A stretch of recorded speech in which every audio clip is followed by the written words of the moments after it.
Assalamualaikum warahmatullahi wabarakatuh. Salam dan bahagia Bapak Ibu pengawas hebat. Perkenalkan, saya Haji Antum Rusmiati MPD, pengawas TK dari Kabupaten Tapin, Provinsi Kalimantan Selatan. Dalam kesempatan kali ini, saya ingin berbagi praktik baik tentang pendampingan dan pembinaan dalam pembelajaran di Kecamatan Candileers Utara, Kabupaten Tapin, yang berjudul Menyalakan Lentera Ilmu di Balik Perairan Sungai Margasari. Sebagai seorang pengawas sekolah di daerah perairan, saya menghadapi realitas bahwa tugas pendampingan dan pembinaan tidaklah mudah.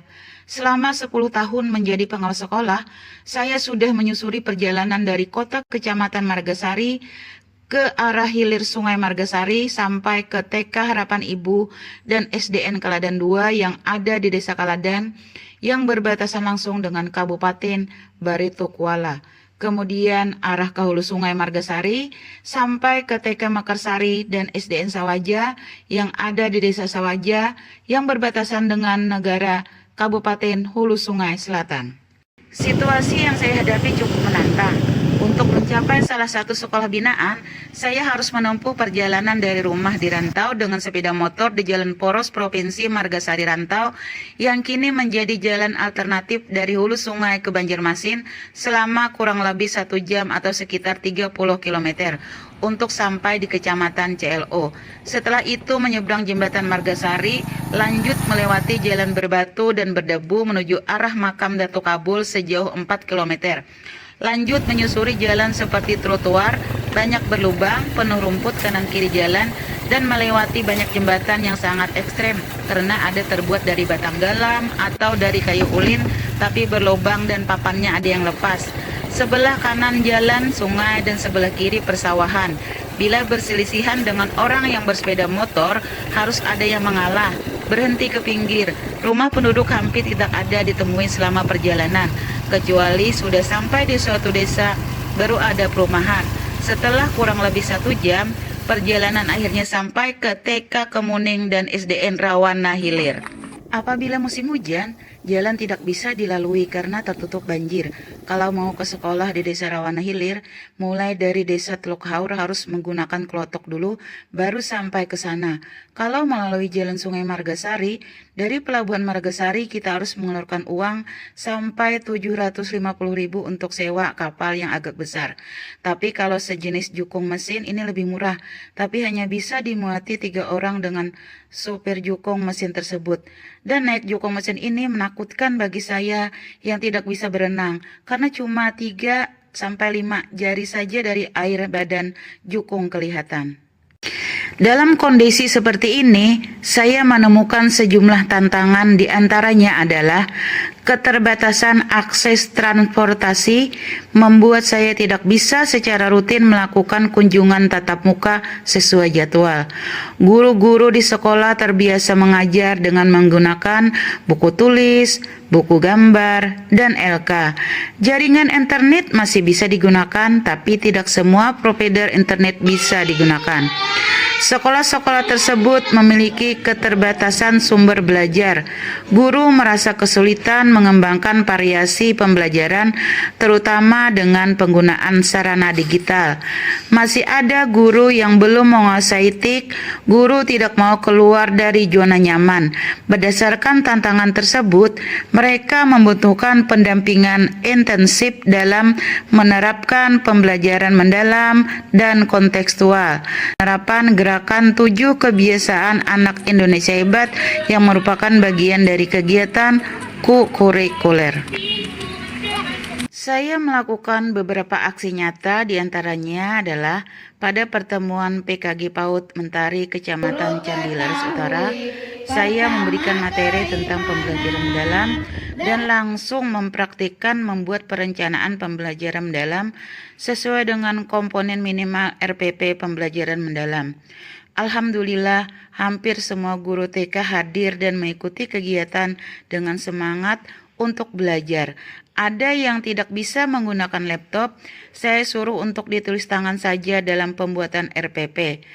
Padahal perjalanan yang mereka tempuh untuk sampai ke kota kecamatan dengan menggunakan sepeda motor selama 1 jam lebih, dengan jalan yang dilalui seperti yang saya ceritakan di atas. Ada juga menyeberang dengan pere dulu, kemudian bersepeda motor. Sungguh perjuangan guru-guru di sana sangat gigih, walaupun mereka hanya guru honor, karena cuma 2 orang saja yang PNS dari 53 orang kepala sekolah dan guru TK sekecamatan Candi Laras Utara. Pada kunjungan tatap muka, saya mengadakan sesi pendampingan praktik langsung. Saya mengajak guru-guru menggunakan lingkungan sekitar sebagai media belajar. Misalnya pada saat mendampingi tentang subtopik binatang di sekitar kita. Kami mengajak murid keluar kelas untuk mengamati tanaman, air yang ada di depan sekolah, dan melihat di udara. Guru saya bimbing untuk mengarahkan murid mengingat binatang apa saja yang sudah dilihatnya, seperti burung, kupu-kupu, semut, keong, berudu, dan lain-lain yang mereka temui. Dari pengamatan sederhana ini, murid belajar secara kontekstual tanpa harus bergantung pada buku, gambar, atau internet. Saya mengarahkan guru menggunakan potensi lingkungan sekitar seperti sawah, sungai, kebun, dan barang bekas seperti kardus, tutup botol, dan lain-lain sebagai sumber belajar, agar pembelajaran tetap bermakna dengan alasan keterbatasan sarana digital. Grup WA saya buat untuk berbagi materi, motivasi, refleksi, dan informasi. Setiap ada informasi baik dari Disdik dan media sosial yang berkaitan dengan pembelajaran atau sekolah, saya bagikan agar tetap dapat menjaga kesinambungan komunikasi walaupun saling berjauhan. Pembinaan berkelanjutan juga saya lakukan dengan membuat jadwal pendampingan bergiliran, mengelompokkan beberapa sekolah terdekat agar saya bisa melakukan pembinaan sekaligus secara kolektif dan lebih efisien. Seperti yang baru saja saya lakukan, saya kelompokkan TK Harapan Ibu, TK Nur Asifa, SDN Kaladan 1 dan SDN Kaladan 2 yang berada di Desa Kaladan untuk diberikan pembinaan dan pendampingan. Dari seluruh pengalaman tersebut, saya melakukan refleksi dan evaluasi. Saya akan memantau perubahan yang sudah dilakukan oleh kepala sekolah dan guru. Apa aksi nyata yang sudah mereka lakukan, kapan dilakukan, siapa saja yang terlibat, apa kendalanya, bagaimana solusinya, sejauh mana tercapainya tujuan pembelajaran. Berdasarkan hal tersebut, kita dapat mengetahui tingkat keberhasilan yang sudah dilaksanakan atau kegiatan pembelajaran mana yang perlu ditingkatkan lagi, atau guru-guru yang perlu dikuatkan lagi dengan materi-materi yang berkaitan dengan pembelajaran mendalam. Semua pasti bisa, asal mau merubah pola pikir dari pola pikir tetap ke pola pikir bertumbuh untuk belajar, dan terus belajar. Saya Jamilah SPD, Kepala Sekolah TK Tunas Bangsa, sekaligus Ketua PKG PAUD Mentari, Kecamatan Candi Laras Utara, sangat mendukung keikutsertaan Ibu Haji Antong Rusmiati yang merupakan pengawas pembina kami di Kecamatan Candi Laras Utara untuk mengikuti lomba pengawas dedikatif. Karena beliau sangat mendukung dan sangat gigih mendampingi dan membina kami sampai ke pelosok-pelosok desa. Beliau juga selalu memberikan informasi-informasi terbaru kepada kami, baik melalui kegiatan PKG ataupun melalui WA Group. Terima kasih kepada Ibu Antong Rusmiati, sukses selalu. Pembelajaran yang kita dapatkan adalah seorang pengawas itu harus profesional dalam menjalankan tugasnya. Melakukan pendampingan, pembinaan tidak hanya di kota, tapi harus menyeluruh sesuai dengan banyaknya sekolah dampingan.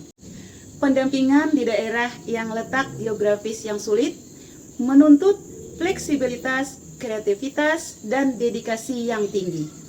Keberhasilan pendampingan tidak hanya intensitas kunjungan semata, melainkan membangun kemandirian guru.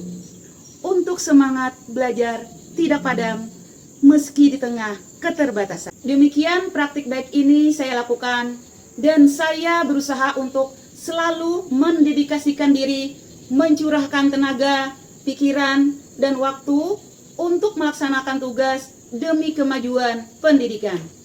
Semoga bermanfaat. Salam pengawas hebat dan luar biasa. GTK hebat, Indonesia kuat. Wassalamualaikum warahmatullahi wabarakatuh.